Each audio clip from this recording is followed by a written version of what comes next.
일단 여기 전체 줄거리 하나를 선생님이 얘기해 좀 볼게. 어떤 줄거리를 얘기하냐라고 얘기하면 형광등 공장이라고 하자. 자, 어느 공장에서 형광등을 생산하는데 알겠습니까? 뭐 예를 들면 하루에 10,000개씩 생산된다고 치자고 알겠습니까? 오케이? 근데 문제는 이제 뭐냐고 하면 이 10,000개를 생산하는데 이 형광등의 평균 수명, 요즘 오늘 선거 날인데 옛날에는 모비율이 있어서 오늘 선거 딱 맞아도 모비율로 설명은 좋은데 모비율이 내 교과정에 빠졌어요. 알겠습니까? 오케이? 네, 그래서 그 모비율이나 사실 모평균의 추정이랑 똑같은 건데 자, 그런 게 뭐냐면 여기 하루에 이제 10,000개씩 생산하는 공장이 하나 있다고 하면 그럼 이 공장에서 말이야 생산되는 형광등의 뭘 알고 싶으냐면 평균 수명을 알고 싶어. 알겠습니까? 오케이? 그럼 우리가 평균을 잰 다음은 어떻게 된 거냐? 그 10,000개를 다 켜가지고 알겠습니까? 수명을 다 잰 다음에 알겠습니까? 그리고 나서 평균 구하면 끝. 오케이? 이런 거를 좀 어렵게 뭐라고 하냐면 전수조사라고 합니다. 자, 이건 가볍게 그냥 들어. 알겠습니까? 전수조사. 모든 것을 말이야. 모든 그 공장에 생산되는 모든 형광등을 다 켜놓고 수용 재는 끝이야. 그럼 완벽한 평균을 구할 수가 있어. 알겠니? 여기까지? 이런 거를 전수조사라고 하고 전수조사를 하는 게 있다. 어느 게 전수조사하니? 가장 대표적인 게? 이거 알아야 돼. 시험 잘 나와. 인구조사. 이거 인구 센서스라고 하지. 인구조사는 우리나라 전 국민을 다 조사하는 거야. 알겠어? 알고 있어야 돼. 인구조사하면 또 어떤 게 있어? 자동차 차량 대수. 오케이? 그것도 전국적으로 몇 대 있는지 번호판까지 다 해야 되니까 전부 다 알아야 돼. 대표적인 전수조사라는 게 2개. 알겠습니까? 오케이? 예. 하나 인구조사. 그 다음에 어떻게? 차량 대수 조사. 차량 조사. 알겠습니까? 이렇게. 이해가 이런 거? 이런 거는 이제 전부 다 조사를 하는 거예요. 여기서 전부 다 조사하는 건데, 근데 이제 여기서 이제 이 공장에 이제 자 형광등의 평균 수명을 알고 싶어가지고 자 여기 잠깐 좀 봐. 확률과 통계가 있잖아. 대단히 나중에 여러분들 실생활에 있어서 굉장히 중요한 어떤 그 자리를 차지할 텐데, 특히 나중에 돈이라도 이렇게 좀 벌려고 하면 경제라도 조금 이해되는 거 아니겠니? 그럼 거기 다 통계세요. 그게 진짜 중요해. 그래서 이제 그 나이 먹어서 나중에 다른 거 다 필요 없는데 통계는 여전히 하다못해 무슨 경제학 이론이라든 얘기하려고 하겠습니까? 오케이? 통계 가지고 얘기해야 되니까 알아두는 게 좋긴 해요. 자, 그래서 이제 대표적인 게 이런 거야. 그래서 이 공장의 이제 모든 정보를 전수조사를 하면 좋겠는데, 그럼 이제 가장 심각한 문제가 뭐가 나오냐? 전수조사를 해버리면 어떻게 돼? 이 공장 망하지. 왜 망해? 팔 게 없는데, 후광들. 알았어요? 오케이? 시간과 돈이 들어가는 것도 돈인데, 알겠습니까? 오케이? 예를 들면, 모든 형광등을, 왜 선생님이 지금 이 형광등 시도되냐면, 형광등은 어떻게 돼? 소모되면 끝이니까, 알겠습니까? 오케이? 이 공장에서 팔 형광등이 없는 거 아니겠어? 그렇지? 이 공장에서 평균 수명 재겠다고 그 모든 형광등을 다 켜놓고 수명 조사하는 거는 의미가 있어, 없어? 없는 거지. 오케이? 그럼 이럴 때 무언가 이렇게 대안이 있어야 될 거 아니야. 오케이? 그런 대안을 어떻게 우리는, 그러니까 이게 알긴 알아야 되겠어. 얘가 평균 수명이 얼마인지는 알긴 알아야 되는데, 어떻게 할 수 있느냐? 10,000개 생산되는 거 중에서 하루에 한 100개, 100개도 많긴 하지만 100개씩 뽑아가지고, 오케이? 나머지 팔고 100개는 평균 수명을 조사해 봅니다. 오케이? 이해가냐 어디지? 그래서 이제 평균 이것을 임의로 정하거나, 나중에 이제 이런 걸 이제 X 바해가지고 표본 평균이라고 할 거야. 이제 이렇게 재봤더니 얘가 대략 한 995시간 정도의 시간이 나왔다고 쳐. 평균 수명이. 100개를 다 재봤더니. 알겠습니까? 오케이? 자, 그럼 이제 물어볼게요, 선생님이. 뭘 하고자 하는지를 알아야지 이해를 해. 알았어? 오케이? 그래서 100개 뽑아가지고 이런 걸 선생님이 뭐라고 하냐면 표본 조사라고 해요. 좀 이따 나중에 다 정리해 줄 거예요, 선생님. 근데 이해도 없이 암기해서 문제 풀 수 있긴 한지 알겠습니까? 그리고 나중에 어떻게 뭔가 이상한 데가 걸려버리니까 알겠습니까? 한번 전체 흐름과 논리는 이해하라고. 오케이?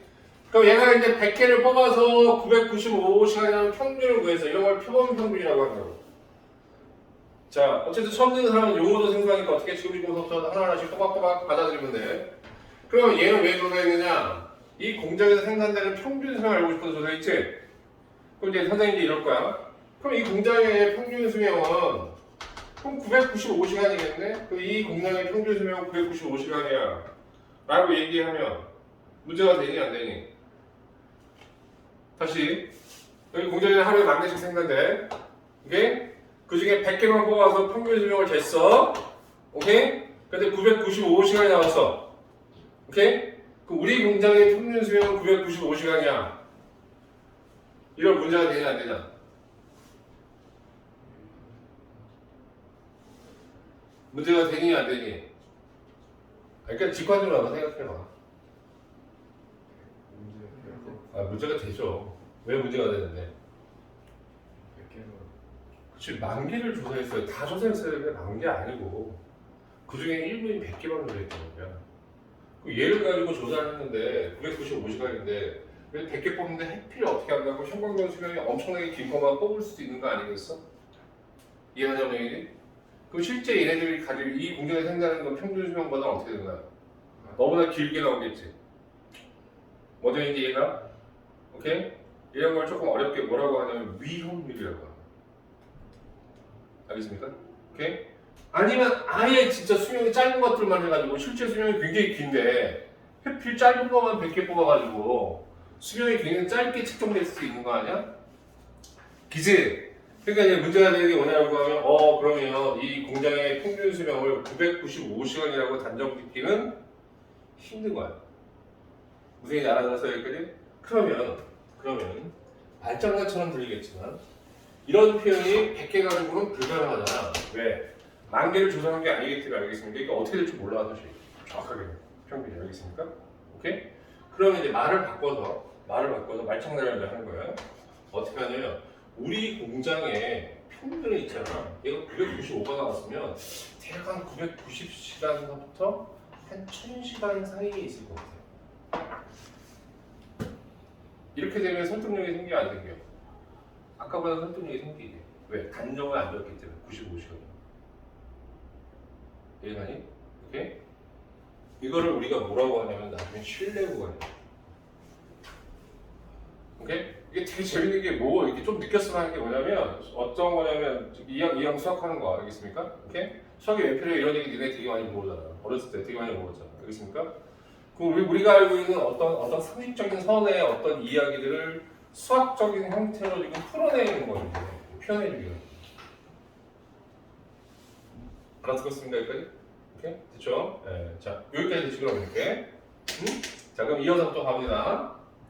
그런데 말이야, 얘를 믿을 수 있을, 그러니까 얘가 만약에 우리 공장에서 얘가 995가 나오는데 아마 990에서 1000 사이에 들어갈 확률이 우리 공장의 평균이 이 안에 들어갈 확률이 대략 95% 정도 돼.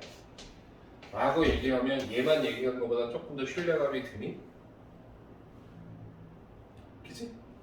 만약에 95%가 정확한 수치라고 하면 그냥 얘만 우리 공장의 평균 수명 999시간에서 1000시간 사이일 거야 라고 얘기하는 것보다는 95% 정도 믿을만해 라고 얘기하면 조금 더 신뢰감이 들지 않아? 그런 거? 맞아? 그럼 이런 걸 우리는 뭐라고 하냐면 신뢰도라고 해요.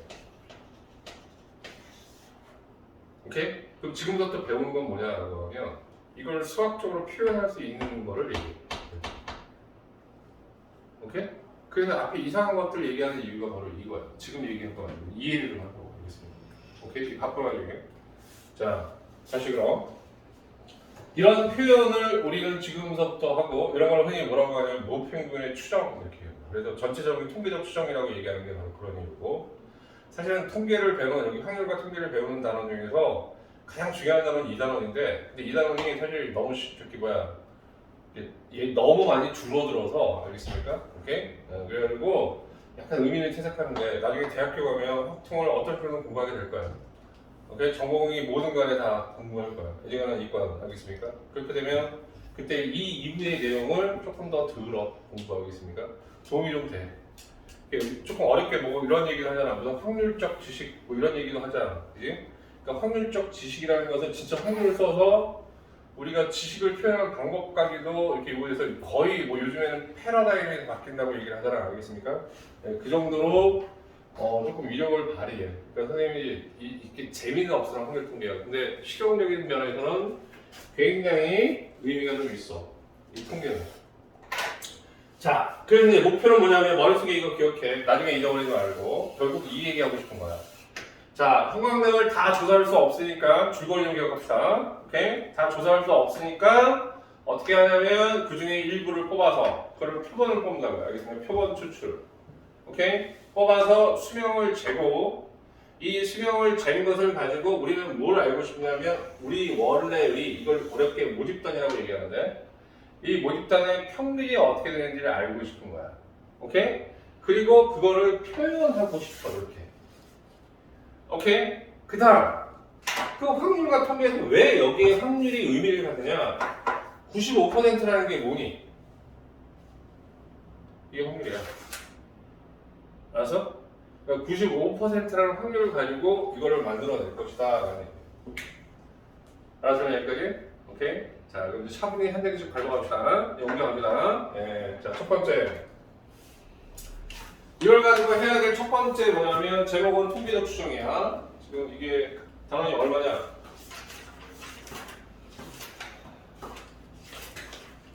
지금 3-5지? 네, 3-5 제목.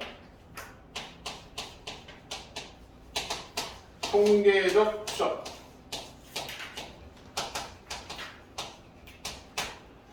자, 저 개념만 조금 머릿속에 해놓으면 이게 여러 가지 내용이 왜 이런 방식이고 뭐 이렇게 그게 좀 이렇게 맥이 논리적인 맥이 서야 되니까 좀 알아둘 필요가 있어. 알겠습니까? 자, 첫 번째 모집단과 표본.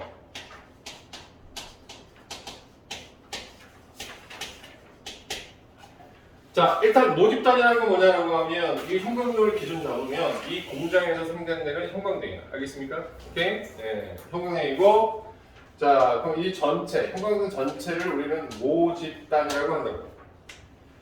이해가요? 여기까지? 오케이? 네, 그래서 이 모집단이 있고 자, 모집단에서 자, 이렇게 어쩔 수 없이 표본을 뽑아서 조사해야 되는 상황이 반드시 온다. 알겠습니까? 그러면 자 우리는 어떻게 하냐면 표본을 여기서 뽑을 거야. 네, 이거를 뭐라고 하냐면 표본 추출한다라고 해요.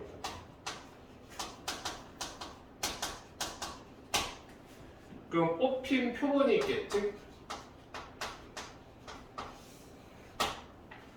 자, 그럼 100개의 표본이 있을 거 알겠습니까? 오케이? 그럼 얘 뭐 평균 수용을 얘도 뭘 하는지 할 거 아니야? 오케이? 아니면 여론조사 같은 경우는 이제 모비율 보통 얘기하는데 모비율은 선생님이 교과적으로 빠질 거였어요. 알겠습니까? 내일 전까지 있었어. 표본을 뽑아가지고 이렇게 표본을 뽑아가지고 이렇게 표본을 뽑아서 얘를 어떻게 하냐면 조사하는 거야. 얘는 왜 조사했느냐? 이 모집단의 평균 혹은 모비율 아니 모비율을 좀 얘기해서 뭐냐면 모평균만 계산하니까 평균을 알고 싶어요. 그래서 어떻게 하냐면 이 모집단의 평균을 추정하게 되는 거예요. 그래서 이 과정을 통계적 추정이라고 합니다. 알아들었습니까? 여기까지? 네, 일반 개념 선생님이 한번 여러분들한테 깔아드렸습니다. 자, 그 중에 표본 추출에 대해서 조금 정리가 좀 필요한데 그러면 우리가 표본을 추출하는 것은 너무 어렵게 생각하지 말고 이미 추출 방식, 그러니까 마음대로 어떻게, 그러니까 무작위로 뽑는다 이런 얘기예요. 알겠습니까? 이미 추출 방식으로 선택하는데 이게 경우에서 관련이 있어. 그래서 이건 조금 알고 가야 되는데 문제가 딱 하나밖에 없으니까 첫 번째 복원 추출하는 경우. 조금 확률이라고 이런 거 배웠으니까 복원이라는 것은 뽑고 집어넣는 걸 얘기하는 거야. 오케이? 그럼 복원 추출하게 되면 어떻게 되는 거냐면 중복 수절이 돼야 돼. 다음 두 번째 비복원 추출. 그러니까 뽑고 난 다음에 집어넣지 않습니다 라는 얘기야. 비복원 추출에는 두 개씩 지금 두 가지 방법이 있는데 한 개씩 차례대로 뽑는 경우가 있어. 그럼 얘는 뭘로 계산해야 되냐면 수열로 계산해야 돼. 2번. 자, 뽑긴 뽑는데 한꺼번에 뽑는 거.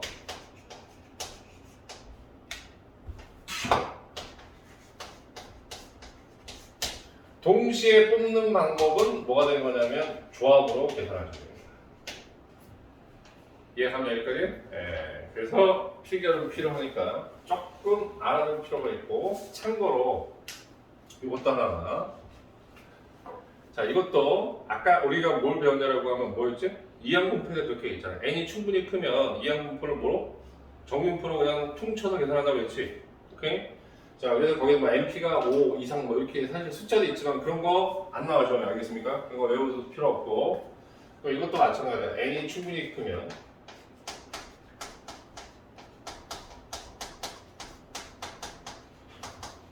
얼마나 커야 되는데요?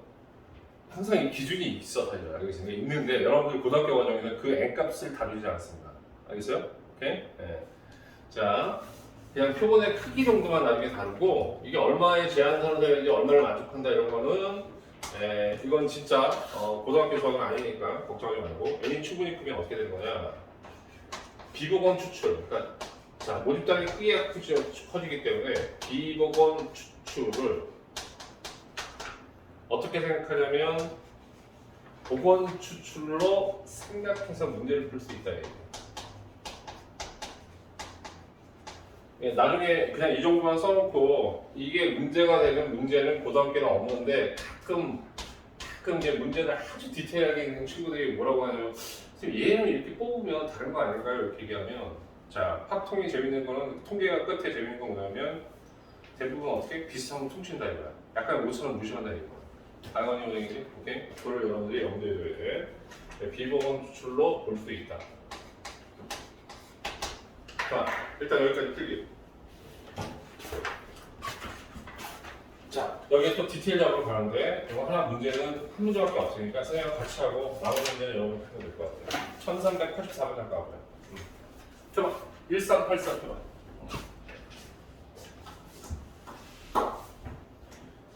자, 실은 1384 보고 있어?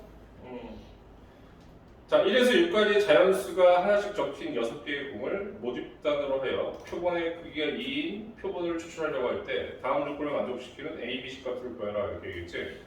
자, 1에서 6까지다. 표본의 크기가 2니까 알겠습니까? 일단 복원 추출한다는 얘기는 하나 뽑고 또 뽑는다는 얘기 아니겠니? 이제 A 값은 어떻게 계산해야 돼? 6개니까 6 곱하기 6 해가지고 6 파이 2, 36이 나와야지. 6이 되죠. 이해가네요? 어디인지? 오케이. 표본을 뽑는 방법에 대한 얘기다. 다음 두 번째. 비법원 추출로 공을 하나씩 뽑으면 B 값은 어떻게 계산한다고? 순열로 계산하니까 어떻게 해야 돼? 6 곱하기 5가 돼야지. 그래서 뭐가 돼? 6P 6, 5, 30 C 비보건 추출로 공을 동시에 뽑는다. 어떻게 된다고? 6C 6 곱하기 얼마? 5에다 2 나누면 3, 5, 15 15가 되는 거야. 이해감? 예제로 뭘 풀었냐면 1383번을 4번을 풀었어. 이게 무슨 의미인지 의미 하나 확인하고 문제가 똑같기 때문에 알겠습니까? 그냥 이건 선생님 큰 걸로 그냥 마무리 짓자. 알겠습니까? 이해되면 여기까지? 오케이? 네. 일단 정리해봐. 여기까지.